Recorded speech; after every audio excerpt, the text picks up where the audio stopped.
Hello guys, welcome back to our channel. It's me Vaishu school. നമ്മുടെ പുതിയ വീഡിയോയിലേക്ക് എല്ലാവർക്കും സ്വാഗതം. അപ്പോൾ ഇന്ന് എവിടെ പോവുകയാണെന്ന് വെച്ചിട്ടുണ്ടെങ്കിൽ ഞങ്ങൾ ടൗണിലൊന്ന് പോവാണ്. ഷോബികയിലൊന്ന് പോവാണ്. ഒരു ഗിഫ്റ്റ് മേടിക്കണം. അപ്പൂൻ്റെയും ആര്യൻ്റെയും വെഡിങ് ആനിവേഴ്സറി ആണ് April 2. അതുകൊണ്ട് ഞാനും അല്ലൂട്ടനും കൂടിയാണ് പോണത്.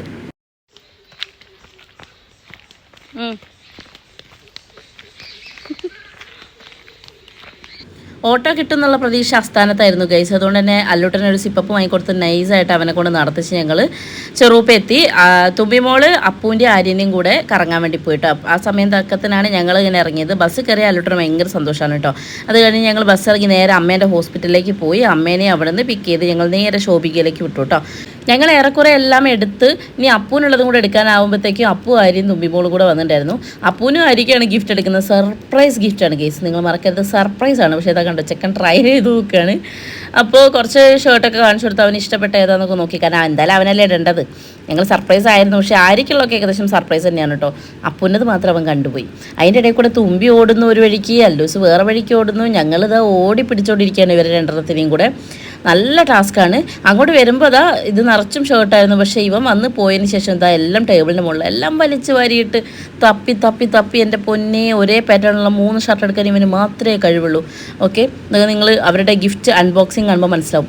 അങ്ങനെ കണ്ടോ, അമ്മ സൈഡായിട്ടോ 2 പേരെയും കൊണ്ട് നടക്കുകയാണ് കണ്ടോ. അത് കഴിഞ്ഞ് ആര്യ ഓരോരുത്തർക്കും അങ്ങനെ ഷിഫ്റ്റ് ഡ്യൂട്ടിയാണ് കേട്ടോ. അങ്ങനെ ഞങ്ങൾ അവിടുന്ന് ഡ്രസ്സൊക്കെ എടുത്ത് തിരിച്ചിറങ്ങുമ്പോഴത്തേക്ക് നല്ലൊരു ടൈമായിട്ട് കേട്ടോ. അങ്ങനെ ബില്ലിങ്ങിൻ്റെ സെക്ഷനിൽ ഇരിക്കുന്ന സമയത്താണ് അവിടെ അവരുടെ വീഡിയോഗ്രാഫറല്ലേ തുമ്പീനെ നോട്ടമിട്ടു. അങ്ങനെ പിന്നെ തുമ്പീൻ്റെ കുറേ വീഡിയോസൊക്കെ എടുക്കായിരുന്നു കേട്ടോ. അവൾ ചില സമയം അലമ്പാണ്, അവളെ മൂഡനുസരിച്ചിരിക്കും കേട്ടോ. എല്ലാം വലിഞ്ഞു കയറും, എല്ലാത്തിനും വലിഞ്ഞു കയറുന്നു. മൂപ്പര് വീഡിയോ എടുക്കുന്നു, അപ്പം ഞാൻ ഇവിടുന്ന് വീഡിയോ എടുക്കുന്നു. ഇതായിരുന്നു അവസ്ഥ. അങ്ങനെ ഞങ്ങൾ അവിടുന്ന് തിരിച്ചിറങ്ങുമ്പോഴത്തേക്കും ഏറെക്കുറെ 10:30-11 മണി കഴിഞ്ഞിട്ടുണ്ട്. അത് കഴിഞ്ഞ് ഞങ്ങൾ ഈ ഫുഡും കൂടെ കഴിച്ചിട്ടാണ് തിരിച്ചു പോവുള്ളൂ കേട്ടോ.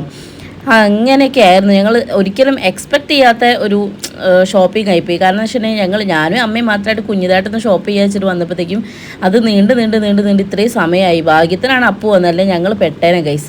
ഓക്കെ, അങ്ങനെ ഞങ്ങളെല്ലാം ഷോപ്പിംഗ് ഒക്കെ കഴിഞ്ഞതായി ഇറങ്ങിയാണ്. വിശന്ന് കുടൽ കരിഞ്ഞ മണം പുറത്ത് വന്നിട്ടുണ്ട്. അമ്മാതിരി വിശപ്പാണ്. ഇനി എവിടെയെങ്കിലും കയറി ഒന്ന് ഫുഡ് കഴിച്ചാൽ മതി എന്നുള്ള അവസ്ഥയായി കേട്ടോ. അങ്ങനെ അപ്പു കാറും കൊണ്ടെത്തി എല്ലാവരും കയറുകയാണ് ഗൈസ്. ഇനി ഞങ്ങൾ നല്ലൊരു സ്ഥലം നോക്കി നിർത്തി. ഫുഡ് കഴിച്ചില്ലെങ്കിൽ ഞങ്ങളെല്ലാം സൈഡായി പോകും. അങ്ങനെ ഞങ്ങൾ പോയിക്കൊണ്ടിരിക്കുകയാണ്. അതിൻ്റെ ഇടയ്ക്കാണ് സന്തോഷ വാർത്ത അറിഞ്ഞത്. അബിക്കും അതിലേക്ക് ഒരു ആൺകുട്ടി പിറന്നു. അപ്പോൾ കൺഗ്രാറ്റുലേഷൻസ്. നമ്മുടെ ഫാമിലി ഫ്രണ്ടാണ്. നമ്മളെ വീഡിയോസിലൊക്കെ ചിലപ്പോൾ നിങ്ങൾ കണ്ടിട്ടുണ്ടാവും. സോ ആ ഹാപ്പി ന്യൂസൊക്കെ അറിഞ്ഞ് ഞങ്ങൾ ഫുഡൊക്കെ കഴിച്ച് തിരിച്ച് വീട്ടിലെത്തുമ്പോഴത്തേക്കും ഗൈസ് 11:45-12 മണിയാവാനായിട്ടുണ്ടെന്നാണ് എൻ്റെ ഒരു ഓർമ്മ. അങ്ങനെ തിരിച്ച് വീട്ടിലെത്തി. ഇനി എവിടെയും കിടന്നാൽ മതി എന്നുള്ള അവസ്ഥയായിരുന്നു. പക്ഷേ നമ്മൾ എത്ര പുറത്ത് പോയി കഴിച്ചിട്ടുണ്ടെങ്കിലും മക്കൾക്ക് വീട്ടിലെത്തി ഫുഡ് കൊടുക്കണം. അങ്ങനെ അവർക്ക് ഫുഡ് കൊടുത്ത് പിന്നെ ഞങ്ങൾ കിടന്നു. അപ്പോൾ ചേട്ടാ ബേബി, സി യു.